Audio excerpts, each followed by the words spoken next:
Bonjour à toutes et à tous, que Dieu vous bénisse richement.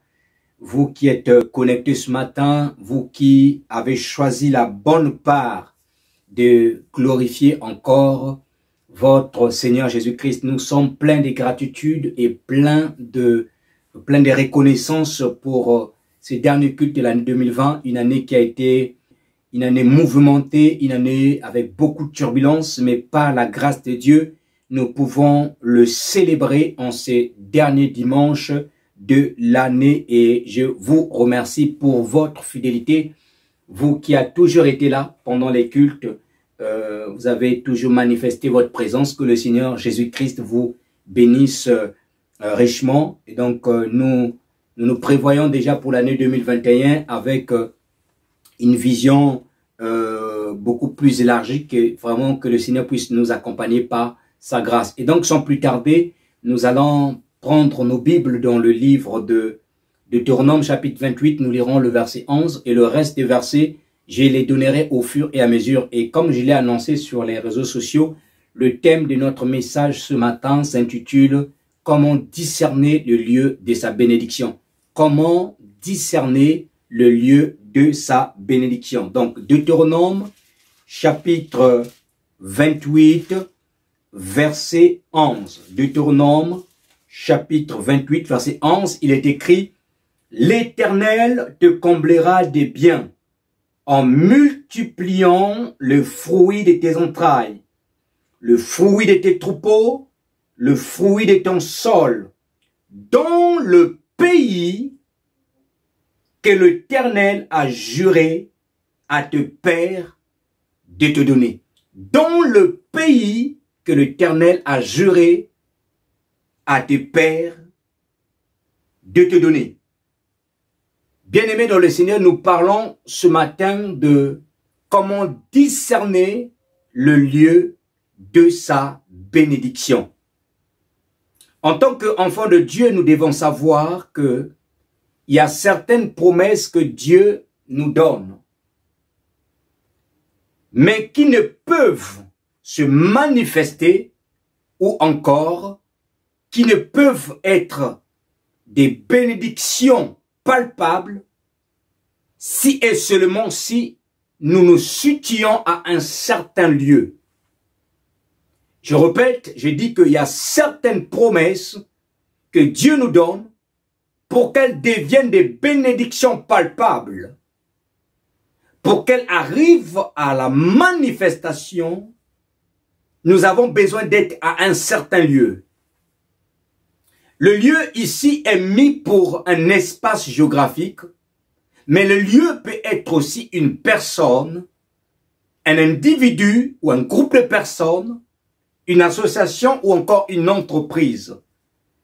Et lorsque je parle de bénédiction, je ne parle pas forcément du matériel, c'est-à-dire des voitures, des maisons, ou encore de l'argent. Le mot bénédiction vient du mot hébreu qu'on appelle Beraka. Et Beraka a plusieurs significations. On peut citer Beraka signifie être une source de bénédiction. Beraka signifie louange à Dieu. Beraka signifie un don. Beraka signifie aussi prospérité. Et donc, Beraka n'est pas forcément de l'argent ou encore des voitures, des maisons. Beraka est une bénédiction qui est vaste. Je vais prendre un certain nombre d'exemples des Beraka, des bénédictions que nous pouvons trouver dans la Bible. Lorsque vous trouvez une bonne femme, c'est une bénédiction. Proverbe au chapitre 18, verset 22 nous dit que celui qui trouve une femme trouve le bonheur. Être dans le bonheur ou vivre dans le bonheur est une bénédiction. Mais lorsque Dieu vous rend fécond, lorsque Dieu vous rend féconde, c'est une bénédiction.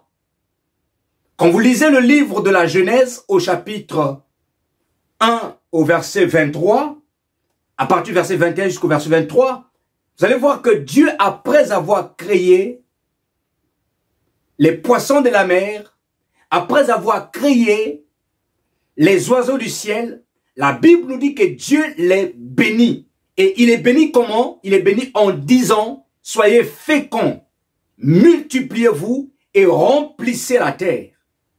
Donc la fécondité est une bénédiction. Donc une fois de plus, on voit encore au travers de cette bénédiction qu'il n'y a pas le matériel. Bien aimé dans le Seigneur, il n'y a pas le matériel. La protection divine est une bénédiction. Quand vous êtes protégé par Dieu, c'est une bénédiction. C'est une bénédiction. Bien aimé, lorsque vous faites face au quotidien, à des challenges, à des défis, à des combats, mais malgré ces défis, vous remportez des victoires. C'est une bénédiction. Parce que il faut quand même avouer qu'il y a certaines personnes qui tombent tout le temps ou qui sont fracassées par les soucis de la vie, alors que vous remportez la victoire. La victoire à tous vos combats, c'est une bénédiction, frères et sœurs dans le Seigneur. Réussir dans tout ce que l'on fait dans la vie, vous entreprenez, vous lancez dans des projets et vous réussissez, c'est une bénédiction, frères et sœurs. C'est une bénédiction. Vivre la parole de Dieu, marcher dans la sanctification est aussi une bénédiction. La Bible dit dans le livre de Psaume, chapitre 1, verset 1 à 3, il est écrit « Heureux l'homme qui ne marche pas selon le conseil des méchants, qui ne s'assied pas en compagnie des moqueurs, mais qui trouve son plaisir dans la loi de l'Éternel. » Bien-aimé, heureux l'homme, un homme qui marche, qui trouve son plaisir dans la loi de l'Éternel, est un homme béni. Donc c'est une bénédiction, plus qu'il y a des personnes qui ne vivent pas, qui ne marchent pas selon la loi de Dieu. Des personnes qui sont dominées par les lois de ce monde. Des personnes qui sont influencées par les lois de ce monde. Et donc pour nous qui vivions la parole de Dieu, c'est une bénédiction. Et lorsque vous recevez le pardon de Dieu, c'est aussi une bénédiction, frères et sœurs. Et donc la Bible foisonne des exemples différents sur des cas de bénédiction. Donc la bénédiction, c'était pour nous montrer que la bénédiction, lorsqu'on parle de bénédiction, il ne s'agit pas simplement du matériel, de l'argent, des voitures, des maisons, des biens. Non, frères et sœurs. Même dans le milieu chrétien, quand on parle de bénédiction, les gens pensent tout de suite à ces choses. Alors que le mot beraka est un mot qui est vaste. Et donc, et nous disions que l'accès à certaines bénédictions demande à ce que nous puissions être à un endroit précis. L'accès à certaines bénédictions demande à ce que nous puissions être à une bonne adresse. L'accès à certaines bénédictions demande à ce que nous puissions être accompagnés des bonnes personnes. Sans cela, frères et sœurs, il nous serait impossible de voir la bénédiction de Dieu s'accomplir dans notre vie. D'où l'importance de savoir discerner, bien aimé, le lieu de sa bénédiction. De savoir discerner, frères et sœurs. Aujourd'hui, vous pouvez, je prends le cas de quelqu'un qui cherche du travail. Frères et sœurs, vous devez discerner quelle est l'entreprise que Dieu veut que vous allez travailler. Parce que ce n'est pas toutes les entreprises qui donnent de la promotion chaque jour. Ce n'est pas toutes les entreprises qui augmentent le salaire chaque année. Bien aimé. Donc c'est pourquoi il est important que vous discerniez l'entreprise où vous allez vous épanouir. Le discernement du lieu de sa bénédiction est très, très important. Le lieu de sa bénédiction est comparable à la bonne fréquence d'une chaîne de radio. Remarquez que lorsque vous voulez écouter de la musique ou écouter de l'information à la radio, vous avez besoin de positionner votre radio à la bonne fréquence pour qu'elle puisse capter la chaîne. Sans cela, vous ne n'écouterez pas l'information que vous souhaitiez écouter. Donc, la bonne fréquence, c'est la bonne adresse, c'est la bonne personne avec qui vous devez faire compagnie, que vous devez marcher. C'est le bon endroit où vous devez être pour capter, en fait, le signal divin, votre bénédiction, pour vivre votre bénédiction. Dans le livre de Deutéronome, chapitre 28, verset 11 que nous avons lu, la Bible nous dit ceci, que l'Éternel te comblera des biens en multipliant le fruit de tes entrailles, le fruit de tes troupeaux, le fruit de ton sol, dans le pays que l'Éternel a juré à tes pères de te donner. Remarquez, frères et sœurs, mon le Seigneur, la Bible dit ici que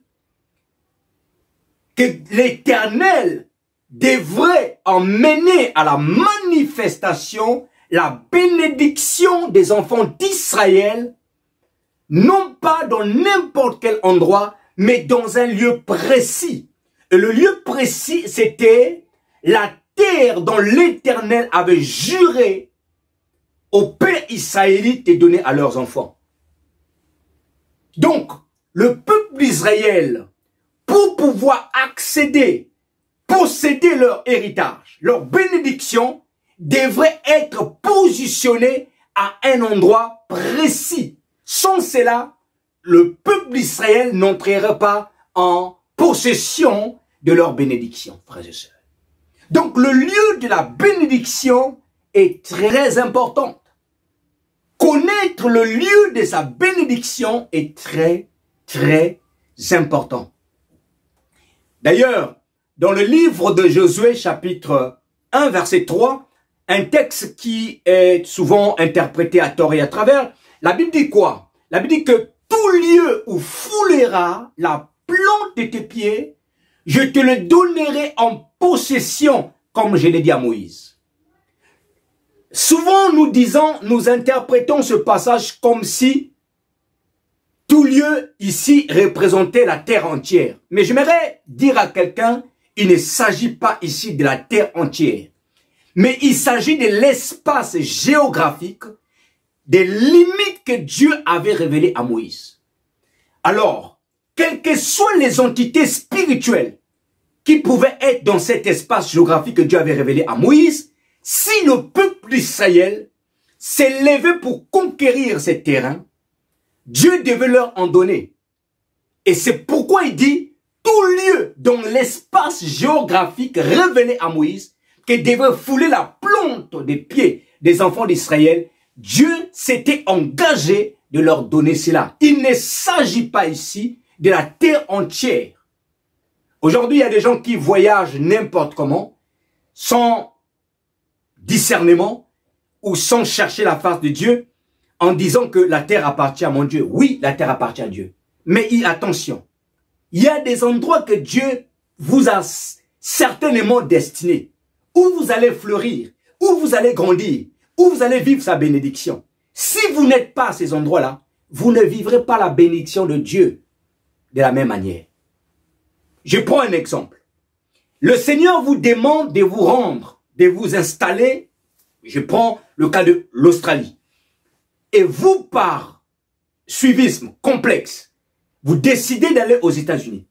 Bien-aimés, vous ne vivrez pas aux États-Unis les mêmes grâces que Dieu avait réservées pour vous en Australie. Vous ne vivez pas la même rosée du ciel aux États-Unis que celle que vous devrez vivre en Australie. Pourquoi? Parce que la terre que Dieu vous a destinée, c'était l'Australie. Bien-aimé, il est important de connaître le lieu de ta bénédiction. Il est important de connaître le lieu de ta bénédiction. Il est important de connaître le lieu de ta bénédiction. Dans le cadre spirituel, il y a des endroits où Dieu t'a prédestiné, où tu vas grandir. Si Dieu t'a destiné pour une église X et que vous décidez d'aller dans l'église Y pour X raisons, vous ne vivrez pas la même croissance que vous devez vivre dans l'église X. J'aimerais dire à quelqu'un, ne fais pas le choix d'une église par affinité, par amitié. Et il y a un certain moment de notre marche en Christ, nous devons chercher la révélation de Dieu, même dans l'endroit où on veut aller servir. Moi, je vais dans telle église parce que c'est mon frère, parce que c'est mon oncle, parce que c'est mon ami. Frères et sœurs, c'est bien. Mais est-ce que c'est ce que Dieu veut pour vous? Discerne, identifie le lieu de ta bénédiction et tu seras béni, frères et sœurs. Et tu seras béni. Et tu seras béni. Alors, on se posera certainement la question, comment discerner alors le lieu de sa bénédiction? J'aimerais répondre à cette question en vous révélant deux choses pour discerner le lieu de sa bénédiction. Deux choses pour discerner le lieu où se trouve, où pourra se manifester sa bénédiction. La première des choses, c'est par la révélation. Dieu peut vous visiter en songe, Dieu peut vous visiter en vision, pour vous révéler l'endroit où se trouve votre bénédiction. Je veux vous partager un témoignage. J'étais en fin de cursus universitaire et je devrais chercher le stage pour pouvoir valider mon diplôme. Mais en même temps, je voulais que ce stage se transforme en CDI, que je rentre dans le monde du travail. Et c'est alors à l'époque, il y avait encore Gaz de France, GDF. J'ai reçu deux propositions, je crois qu'on en avait trois, mais principalement deux propositions. Il y avait une petite entreprise, un cabinet de conseil, un cabinet de consulting, et il y avait GDF. Alors, ces deux entreprises, mais j'étais beaucoup plus attiré par GDF parce que c'était pour moi, Gaz de France, c'était un bon dans mon CV, ça devait faire un peu du poids. Mais j'ai quand même eu la bonne intuition de pouvoir prier, de chercher la face de Dieu, que Dieu me révèle le lieu de ma bénédiction. Et c'est comme ça qu'en priant, je vais faire un songe. Et dans le songe, je vais rêver une église. On m'a montré une église. L'église portait le nom de la petite entreprise. Et à mon réveil, je n'ai pas hésité. J'ai dit non. J'ai répondu négativement à la proposition des GDF. Et je suis allé dans cette petite entreprise. Et c'est là que j'ai fait mon stage. Et c'est là que j'ai eu mon premier contrat CDI dans le domaine que je travaille encore aujourd'hui. Bien, mais il est important. Donc, Dieu peut vous visiter et vous révéler où se trouve votre lieu de bénédiction.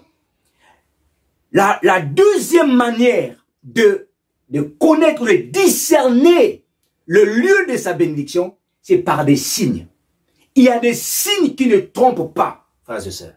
Il y a des signes qui ne trompent pas. Il y a des signes que Dieu nous montre pour certifier, valider qu'il est derrière ce projet, qu'il est là et que c'est lui qui est là. Il y a des signes qui ne trompent pas, frères et sœurs. Et parmi les signes, nous allons en citer 5 signes qui vous permettraient de discerner le lieu de votre bénédiction. 5 signes qui vous permettraient de discerner le lieu de votre bénédiction.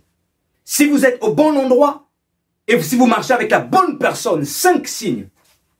Le premier signe, frères et sœurs, c'est que le lieu de bénédiction, quand il s'agit par exemple d'une église, le lieu de bénédiction vous apporte la nourriture, spirituelle pour votre santé spirituelle et pour votre croissance. Je répète, le premier signe pour savoir que vous êtes dans le lieu de votre bénédiction, dans le cadre d'une église, c'est que le lieu de la bénédiction vous apportera la nourriture spirituelle pour votre santé spirituelle et pour votre croissance. Bien-aimés, vous devez savoir que Dieu ne vous enverra jamais dans une assemblée s'il n'a pas de mission pour vous dans cette assemblée ou s'il sait que vous n'allez pas grandir dans cette assemblée. Non. Il y a une catégorie de personnes qui ont un bon bagage spirituel. Ils ont une assise sous les cieux de Dieu.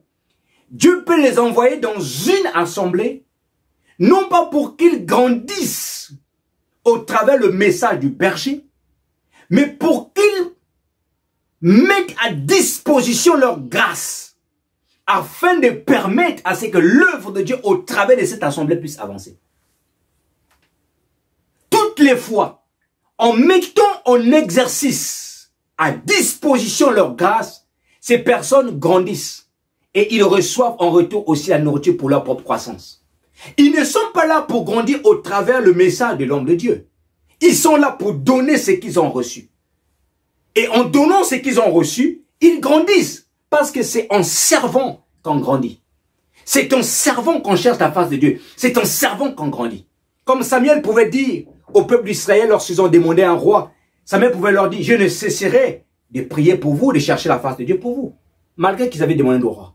Parce qu'il fallait que Samuel cherche la face de Dieu. Et c'était ça, son mandat aussi, sa mission, en tant que prophète. Bien-aimé dans le Seigneur. Donc c'est en servant qu'on grandit. Cependant, il y a une autre catégorie de personnes que Dieu envoie dans les assemblées pour être enseignés, pour être formés. Alors si vous ne vous retrouvez pas dans les deux cas où vous n'êtes pas là pour contribuer à l'avancement, pour mettre à disposition votre grâce ou encore pour grandir, il est fort probable que vous n'êtes pas au bon endroit. Vous devez prier le Seigneur. Le lieu de ta bénédiction, quand il est question d'une église, vous apporte la nourriture pour votre santé spirituelle, la nourriture spirituelle pour votre santé spirituelle, mais aussi pour votre croissance. Ça, c'est le premier signe. Le deuxième signe, pour discerner le lieu de sa bénédiction, le lieu de la bénédiction apporte la consolation. Le lieu de la bénédiction apporte une certaine paix, une certaine sérénité dans le cœur, malgré qu'il peut y avoir des combats. Mais malgré qu'il peut y avoir des combats. Vous pouvez être quelqu'un qui a traversé des situations très difficiles, qui a eu un passé compliqué, un passé obscur. Mais au bout d'un certain moment donné, après quelques années, ces passés-là vous ressassent dans votre esprit. Ce passé revient dans votre esprit. Elle pèse dans votre vie. Mais dans votre marche, vous pouvez rencontrer une personne ou vous pouvez franchir les pas dans une église qui vous fait oublier votre passé, qui vous donne comme de nouveaux espoirs, qui vous donne qui réveille en vous le héros qui est en vous, qui sommeille en vous, qui vous fait espérer de nouvelles choses, qui vous challenge, encourage, qui vous montre que vous avez encore la capacité de faire malgré votre passé obscur. Bien-aimé, qui vous apporte en quelque sorte la consolation. Le deuxième signe pour discerner, ça apporte la consolation. Un ami, un collègue, un camarade, une église, qui vous apporte la consolation, fait oublier votre passé, qui vous donne de nouvel espoir, ce sont des signes. Ce sont des signes que nous sommes au lieu de notre bénédiction. La Bible nous dit dans le livre de Genèse, chapitre 24, verset 17. La Bible nous parle de l'histoire d'Isaac. Isaac était quelqu'un qui était frustré, triste, après la disparition de sa mère.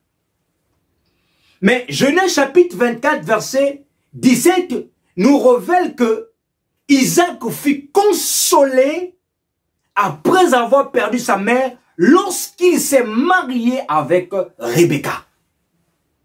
Donc Rebecca était devenue l'objet de consolation d'Isaac. L'objet de consolation. Et tout à l'heure, je disais que avoir une bonne femme est aussi une bénédiction. Avoir une bonne femme est aussi une bénédiction. Il y a des femmes qui viennent vous consoler malgré votre passé difficile. Il y a des hommes qui viennent vous consoler malgré le passé de la femme qui a été ténébreuse. Isaac a été consolé par quoi? Par Rebecca.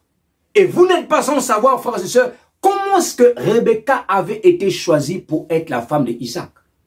La Bible nous parle que Eliezer de Damas, qui était serviteur d'Abraham, a été envoyé par Abraham, dont la famille, dans sa famille. Et quand il est arrivé dans la contrée où s'est trouvée la famille d'Abraham, Eliezer de Damas a fait une prière. Il a demandé un signe pour pouvoir discerner le lieu de bénédiction d'Isaac. Rebecca était une bénédiction pour Isaac. Mais il fallait un signe que Eliezer de Damas demande pour reconnaître que Rebecca était la bonne personne, la bonne femme pour Isaac. Alléluia. Donc, frères et sœurs, le lieu de bénédiction t'apportera la consolation. Gloire à Dieu. Alléluia. Le lieu de bénédiction t'apportera la consolation. Nous devons discerner le lieu de notre bénédiction, frères et sœurs. Il y a des mariages qui tuent. Il y a des mariages qui détruisent. Pourquoi? Parce qu'on n'a pas su discerner si l'homme ou la femme était la personne de ma bénédiction. Il y a des mariages qui propulsent. Il y a des mariages qui bénissent, frères et sœurs. Mais avant de choisir, avant de rentrer, il est important de discerner. Est-ce que c'est la femme? Est-ce que c'est l'homme de ma bénédiction? Alléluia. Donc, il est important. Le lieu de la bénédiction t'apporte la consolation. Aujourd'hui, il y a des personnes qui sont dans les mariages, qui étaient des adorateurs avant le mariage, mais qui sont devenus de grands intercesseurs. À cause de quoi? Parce qu'ils se sont mariés avec des hommes ou des femmes qui n'étaient pas des hommes et des femmes de lieu de bénédiction pour eux. Bien aimés, nous devons faire très attention. Discerne, identifie le lieu de ta bénédiction avant de te lancer en quoi que ce soit. Dans le livre de Jean au chapitre 4, versets 46 à 53, la Bible nous parle d'un officier du roi dont le fils était malade. L'officier du roi. Et cet officier habitait la ville de Capharnaüm. Capharnaüm signifie ville de consolation. Malgré que cet homme habitait la ville de consolation, cette personne, cet officier était dans le désespoir. Cet officier était dans le chagrin, dans la désolation, parce que son fils était malade. Alors, qu'est-ce qui va-t-il se passer? L'officier va apprendre que le Seigneur Jésus était de retour dans la Galilée. Et il va se décider d'aller rencontrer, d'aller le voir pour le supplier qu'il vienne guérir son fils qui était malade. Et lorsqu'il va rencontrer Jésus, il va demander à Jésus, « Mon fils est sur le point de mourir. Viens, je t'en supplie, le guérir. » Jésus va dire à cet officier, « Va, ton fils vit. » L'officier va croire à la parole de Jésus. Il va s'en aller. Et pendant qu'il retournait à Capharnaüm, dans sa ville, ses serviteurs étaient venus à sa rencontre, lui annoncèrent que son fils était maintenant en bonne santé. Alors, pour que cet homme puisse discerner que Christ était le lieu de sa bénédiction, il va leur poser une question. Il va leur dire à quelle heure il a été guéri. Et c'est là que ses serviteurs vont lui dire que hier, à telle heure, ton fils s'est senti mieux. Et il s'est souvenu que c'était à la même heure que le Seigneur Jésus lui avait dit, va, ton fils vit. J'aimerais interpeller une personne ici sur la correspondance que voulait faire cet homme. L'homme, parce qu'il voulait donner gloire à Dieu, parce qu'il voulait savoir si la bénédiction de son fils, la guérison de son fils venait bien du Seigneur Jésus, il a posé la question à quelle heure son fils était guéri. Et quand il a su que c'était à la même heure que le Seigneur Jésus-Christ avait dit, qu'a-t-il fait, frères et sœurs? Il a reconnu, et la Bible nous dit qu'il a cru au Seigneur et toute sa famille. J'ouvre une parenthèse pour dire à quelqu'un, frères et sœurs, vous avez cherché une bénédiction pendant des années, vous avez prié, prié. Vous êtes allé d'église en église. Rien ne s'est passé. Un jour, vous avez rencontré un frère. Ou un jour, vous avez commencé à fréquenter une autre église. Tout en étant attaché à une autre assemblée.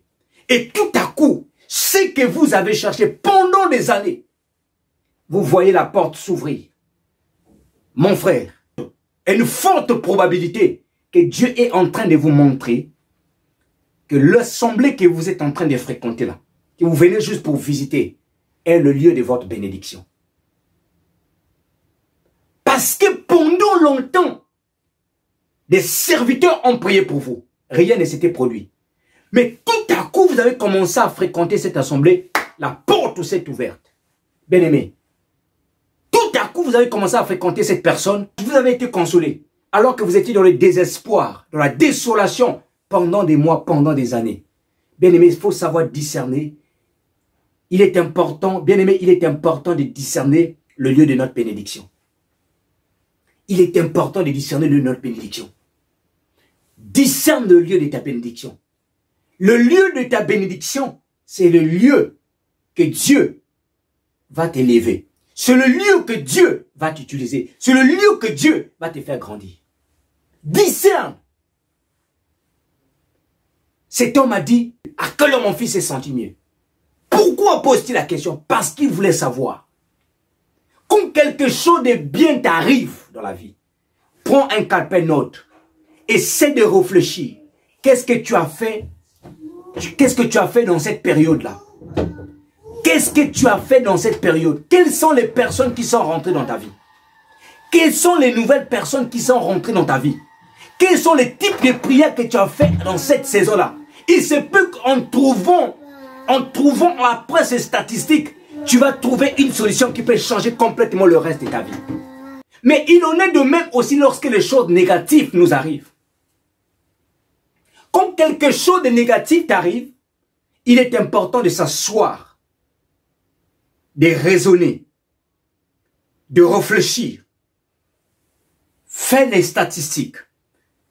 Qu'est-ce que tu as fait de nouveau? Quelles sont les personnes qui sont rentrées dans ta vie? Il se peut qu'il y ait une personne peut-être qui t'a tiré le malheur. Il se peut que tu as ouvert une porte, un acte que tu as fait. Donc, il est important de s'asseoir. Prends la date, écris la date, la date où le problème a commencé. Regarde qu'est-ce qui s'est passé tout autour de cette date-là. Tu pourras trouver une solution. Ça te permettra de trouver une solution. Note la date où la bénédiction a eu lieu. Ça te permettra de trouver, de savoir le lieu de ta bénédiction. Bien-aimé dans le Seigneur, il est important, frères et sœurs. La troisième chose, le troisième signe qui nous permet de discerner, d'identifier le lieu de la bénédiction, le lieu de la bénédiction t'ouvre les portes qui sont fermées. Dans 2 Rois chapitre 4, verset 8 au verset 17, la Bible nous parle de l'histoire d'une femme, la femme sunamite, qu'on appelait aussi la femme de distinction. Sunem est une ville qui est située à 10 km de Nazareth. Et Sunem était sous la gouvernance ou l'autorité de la tribu de Issachar. Issachar, qui était le 9e fils de Jacob et le 5e fils de Léa, avait une particularité. Et la particularité de Issachar, c'est que Issachar avait l'intelligence des temps. Issachar savait discerner les saisons, savait discerner les circonstances. Issachar savait à telle période ce que devait faire Israël. Issachar. Issachar veut dire récompense, salaire. Issachar. Et donc cette femme-là, elle était dans une ville qui était sous l'autorité de Issachar, de la tribu de Issachar. Mais la Bible nous dit que chaque jour, le prophète Élisée passait par là. Le prophète Élisée passait par chez elle. Et elle a discerné que Élisée était un serviteur de Dieu. Elle a discerné que Élisée était un serviteur de Dieu. Or que Élisée était la personne de sa bénédiction. La personne qui devait consoler son cœur. Pourquoi? Parce qu'elle était mariée à un homme qui était âgé, qui était avant son âge, mais et de plus, elle n'avait pas d'enfant. Donc, elle a d'abord discerné. Et c'est comme ça qu'elle va solliciter son mari pour qu'on puisse bâtir une chambre pour Élisée. Qu'on puisse mettre certains objets. Le lit, la table, la chaise, tout ça, pour que lorsque Élisée, à chaque fois qu'il passera par là, qu'il monte et qu'il se repose dans la chambre. Et parce qu'elle avait fait toutes ces choses, Élisée a posé la question à son serviteur Géasi. Que peut-on faire pour cette femme qui a manifesté la générosité à notre égard? Et c'est comme ça que Géasi va dire à Élisée, elle n'a pas de fils. Et Élisée va faire appel à cette femme. Élisée va dire à cette femme,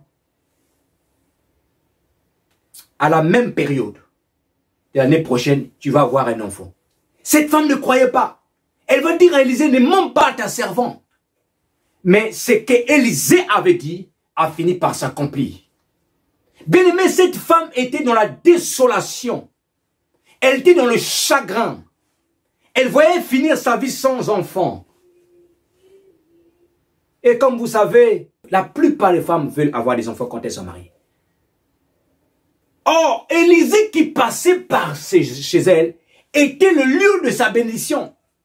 Élisée qui passait par chez elle était la personne de sa bénédiction. Mais il a fallu à cette femme de discerner que cet homme est l'homme de ma bénédiction. Bien aimé, il est important de discerner quelles sont les bonnes connexions et les mauvaises connexions. Il est important de discerner les bonnes connexions. Tes lieux de bénédiction, il est important de discerner les lieux de connexion, les lieux de bénédiction, frères et sœurs. Chez moi, dans la langue vernaculaire de chez moi, on dit souvent, il ne faut pas marcher cochon. C'est-à-dire, il ne faut pas marcher sans réflexion, à la va-vite. Il ne faut pas faire les choses à la va-vite. Bien aimé, le discernement de lieux de bénédiction, c'est cela.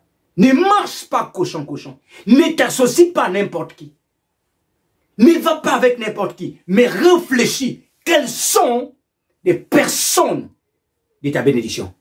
Les personnes, des connexions divines et des lieux où tu vas grandir dans le Seigneur. Le lieu où tu vas t'asseoir dans la parole de Dieu. Le lieu qui va créer en toi la crainte de la parole de Dieu.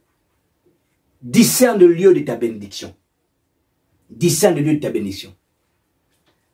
Le quatrième signe pour savoir discerner le lieu de sa bénédiction, c'est que le lieu de la bénédiction fait cesser le vagabondage spirituel. Je connais des gens qui ont vagabondé, qui sont allés d'église en église, jusqu'au jour où elles sont arrivées, elles ont foulé le pied dans leur lieu de bénédiction. Le vagabondage spirituel a cessé. Alors, qu'est-ce qui fait que les gens vagabondent? Qu'est-ce qui fait que les gens sont nomades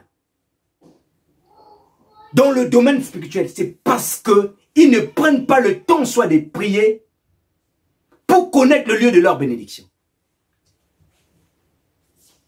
Toutefois, quand ils découvrent le lieu de leur bénédiction, bien aimés dans le Seigneur, ils arrêtent le vagabondage spirituel. Ils arrêtent le vagabondage spirituel. Donc le lieu de bénédiction arrête le vagabondage. Quand vous arrivez à cet endroit-là, vous discernez tout de suite, non, c'est là que je dois rester. Parce que vous recevez une nourriture qui fait du bien à votre âme. Votre esprit est tranquille. Vous grandissez, vous êtes en paix et vous êtes dans la joie. Ça vous fait grandir spirituellement. Parce que vous trouvez de la nourriture du temps convenable. Et c'est là que vous discernez que c'est là le lieu de ma bénédiction. Bien-aimé, le lieu de la bénédiction. Quand vous étiez dans des endroits où vous ne grandissez pas, vous n'étiez pas bien nourri, et que vous arrivez à un endroit où vous sentez que, oh, là, restez là, c'est le lieu de votre bénédiction. C'est le lieu de votre bénédiction. Le lieu de la bénédiction, je disais que, en fait, le lieu de la bénédiction ne veut pas dire que les problèmes ne vont pas y avoir. Il y aura toujours des problèmes. Mais dans l'esprit au fond de vous, la voix de l'intuition vous fera croire que vous êtes, vous confirmera que vous êtes au lieu de votre bénédiction. Le peuple d'Israël, Canaan était leur lieu de bénédiction. Mais malgré que Canaan était leur lieu de bénédiction, il leur a fallu combattre pour pouvoir posséder Canaan. Il leur a fallu combattre pour conquérir Canaan. Donc le lieu de bénédiction ne veut pas dire, ne signifie pas des problèmes. Il peut y avoir des problèmes. Mais dans la voie, la voie intérieure vous fera dire que vous êtes dans le lieu de bénédiction. J'aimerais terminer pour le 5e signe pour reconnaître le lieu de bénédiction, c'est que le lieu de bénédiction ouvre le ciel et arrête la sécheresse dans la vie d'une personne. Le lieu de bénédiction ouvre le ciel et arrête la sécheresse dans la vie d'une personne. Quand vous êtes dans le lieu de bénédiction, vous allez ressentir dans votre esprit, dans votre quotidien, vous allez le ressentir dans votre esprit. Vous allez le constater dans votre quotidien. Il y avait certaines portes qui étaient fermées, mais qui va commencer à s'ouvrir petit à petit, petit à petit. Des choses que vous n'y arrivez pas à faire. Des choses que vous croyez que c'était impossible. Des choses que vous n'imaginez même pas faire. Dans votre vie, vous allez voir que la capacité va vous être donnée petit à petit, et vous serez en mesure de le faire. Pourquoi? Simplement parce que vous êtes dans le lieu des bénédictions. Le lieu des bénédictions, c'est le lieu que Dieu a prévu pour vous. Qui a prévu pour votre exploit. C'est le lieu que Dieu a prévu pour votre croissance. C'est le lieu que Dieu a prévu pour votre bénédiction. C'est le lieu que Dieu a prévu pour que vous puissiez le servir librement et vous puissiez grandir. C'est le lieu que Dieu a prévu pour que vous puissiez manifester, déployer le talent, la compétence, le don qu'il a mis en vous. C'est le lieu, frères et sœurs. Et donc le lieu de bénédiction, le 5e signe, c'est qu'il fait sécher. Le lieu de bénédiction ouvre le ciel et fait cesser la sécheresse. Vous ne pouvez pas être dans un endroit où Dieu vous a prédestiné et que vous vivez en permanence la sécheresse, ce n'est pas possible. Si vous vivez en permanence la sécheresse dans un endroit où Dieu vous a dans le lieu de votre bénédiction, ça veut dire qu'il y a quelque chose qui ne va pas dans votre vie. Israël était dans leur lieu de bénédiction, mais il arrivait que Dieu livrait Israël au pays, aux nations étrangères. Pourquoi? À cause de leur comportement, leur attitude. Donc, il se peut que votre attitude vis-à-vis de la parole de Dieu, vis-à-vis de votre alliance, n'est pas correcte. Et à ce moment-là, vous pouvez vivre la sécheresse. Mais si votre attitude est correcte vis-à-vis de votre alliance et de la parole de Dieu, bien aimé, vous ne pouvez pas vivre la sécheresse dans le lieu de bénédiction. Impossible. Ça veut dire que vous n'êtes pas à l'endroit qu'il faut. Bien aimé, l'œuvre de Dieu, j'aimerais terminer pour dire à quelqu'un, on ne fait pas l'œuvre de Dieu avec les sentiments. On fait l'œuvre de Dieu avec la révélation, ce sont des choses de l'esprit, frères et sœurs. Ne marche pas cochon, ou ne marche pas parce que simplement, il y a un tel, il y a X personne, il y a un parent. Découvre le lieu de ta bénédiction. Pour finir, permettez-moi de dire à une personne, l'identification du lieu de sa bénédiction fait gagner beaucoup plus de temps dans la vie. Mais la non-identification vous fera perdre du temps. Que le Seigneur vous bénisse. Nous allons prier le Seigneur pour sa parole et pour ce culte d'action des grâces de fin le dernier dimanche d'année 2020.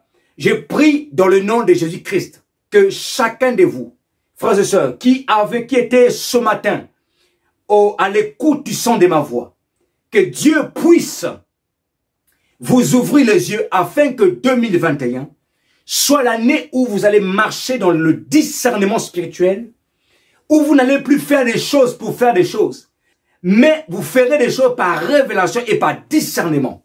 Que le discernement spirituel puisse accompagner votre vie tout au long de l'année 2021. Je prie ce matin que le discernement spirituel puisse accompagner, accompagner votre vie tout au long de l'année 2021. Que vous marchiez dans le discernement spirituel, que vous fassiez des choses dans la révélation de Christ, et non pas par suivisme, et non pas parce que tout le monde le fait. Bien-aimés, élevons tous voix et prions dans le nom de Jésus. Tendre Père, mon âme te loue, mon âme te bénit. Merci Seigneur pour ton nom, merci Seigneur pour ta bonté.